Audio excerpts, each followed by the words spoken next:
Hey there. So you're gearing up for the CD case exam, and maybe that guarantees chapter is looking a little intimidating. If that's you, you're in exactly the right place. Over the next few minutes, we're going to slice this topic up into simple, digestible pieces so you can walk into that exam feeling confident. Look, we all know the guarantees section can be a tough one.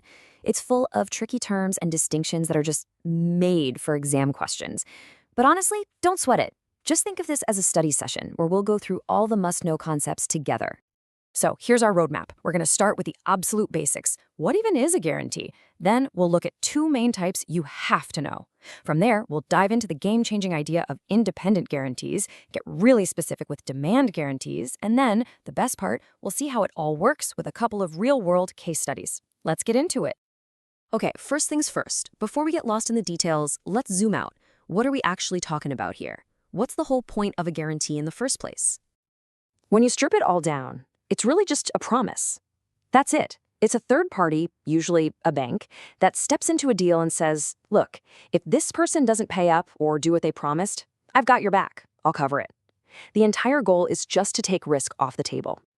All right. Now for something that is almost guaranteed, pun intended, to show up on your exam. It's a huge distinction, and it all boils down to one very specific legal right. This phrase right here, right of prior recourse, is everything. You got to know it. All it means is the guarantor has the right to say, whoa, hold on, don't come asking me for money yet. You need to go after the person who actually owes you the money first. Take them to court, try to get your money, do everything you can, and only if you come up empty, then you can come talk to me. And this chart just lays it all out nice and simple. On the left, you've got the general guarantee. It has that go after them first right, which means the guarantor is just a backup. But on the right, that's the powerful one, the joint and several guarantee. It does not have that right. The second the debtor defaults, the beneficiary can go straight to the guarantor for payment. Nailing this difference is a big deal for your exam. Okay, so those first two types we talked about, they're what you call accessory guarantees, because they're tied to the main contract. But then something came along that just flipped the whole world of trade finance on its head, and that was the independent guarantee. Now, that's not me being dramatic. That's a direct quote from the source material, a thorough subversion, a severe challenge. I mean, this tells you it wasn't just some minor update. This was a totally new way of doing things that broke all the old rules. So what on earth made it so revolutionary? Let's break this down, because it's so important. The number one reason, the absolute core of it, is that it's independent of the main deal. And that leads right to our second point. The guarantor, the bank, doesn't care who's right or wrong in the actual trade. Their only job is to look at the documents. If the documents match, they pay. So as you see in point 3, it isn't an accessory. It's not attached to the main contract. It lives in its own little world. And the result of all that, the last point, payments get made way faster, and the person getting paid has a ton more certainty. It's a shift from worrying about messy reality to just focusing on clean paperwork. That's what changed everything. Okay, let's zoom in a little further. The most common type of independent guarantee you're going to run into is the demand guarantee. And it has its own set of rules, the URDG 758.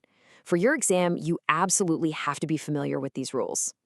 This right here, this is the very DNA of a demand guarantee, straight out of the rulebook. It's a promise you can't take back, from a guarantor, for an applicant, to pay a beneficiary. But, and this is the most important part, only if they present a compliant demand. Every single one of these pieces has to be there.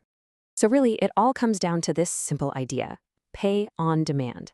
Are the documents presented exactly what the guarantee asked for? Yes? Cool. The bank pays. No? The bank doesn't pay. Whether the goods were delivered or the building was constructed, that's a separate fight. For the bank, it's a world that's governed entirely by paper. All right, we've covered a lot of theory, but the CDCS exam loves to see if you can actually use this stuff. So let's roll up our sleeves and look at 2 case studies from the source material to see how these rules work out in the real world, where things get messy. Okay, so our first case is about a bank, mBank, that gave a guarantee on a loan. Let's dig in and see what kind of guarantee it was and what happened when the borrower couldn't pay. Okay, check out this timeline. Right at the top, you see the magic words, mBank issued a joint and several liability guarantee. That's the key. So when ABC Corp defaults, what does the lender C Bank do? It doesn't mess around. It immediately sues both of them. It doesn't have to wait. And sure enough, in the end, ABC Corp is broke, but Cbank still gets its money, 14 million Hong Kong dollars, straight from the guarantor, Mbank. So for your exam, here's the takeaway. This case is the perfect real-world example of what no right of prior recourse actually means in practice. The beneficiary, Cbank, was holding all the cards. It could immediately go after the party with the deep pockets, the bank, without waiting for a long legal battle with the original debtor to play out. All right, on to case number 2. Now, this one isn't about the type of guarantee. It's about something that's just as critical in this business: deadlines and paying attention to the details. Now, you got to follow the dates here very carefully. The beneficiary, Cbank, submits its demand on November 5th, which is before the expiry date of the 15th. So far, so good, right? But the demand had mistakes. It wasn't compliant. By the time the bank gets around to rejecting it, it's December 15th, and the guarantee is long dead. The court's ruling was simple. A non-compliant demand is basically no demand at all. You don't get credit for handing in sloppy work on time. The big lesson here, and this is so important for the CDSS, is the principle of strict compliance. In the world of documentary finance, close enough is the same as totally wrong. The documents have to be perfect, and they have to be in on time. That expiry date isn't a suggestion. It's an absolute cliff. Once you go over it, the game is over. Okay, so let's put it all together. Here's your final checklist for this chapter. Number 1, know the difference between general and joint and several guarantees. It's all about that right of prior recourse. Number 2, really get the concept of independence. The guarantee lives in its own world, separate from the main contract. 3, burn the words strict compliance into your brain. Documents have to be perfect. And finally, number 4, always watch the clock.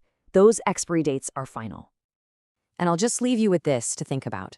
This whole system of independent guarantees is built on trusting paper, not people.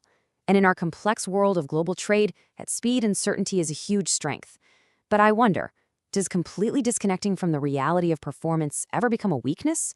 Just something to mull over. Thanks for tuning in, and seriously, the very best of luck on your CDCS exam. You've got this.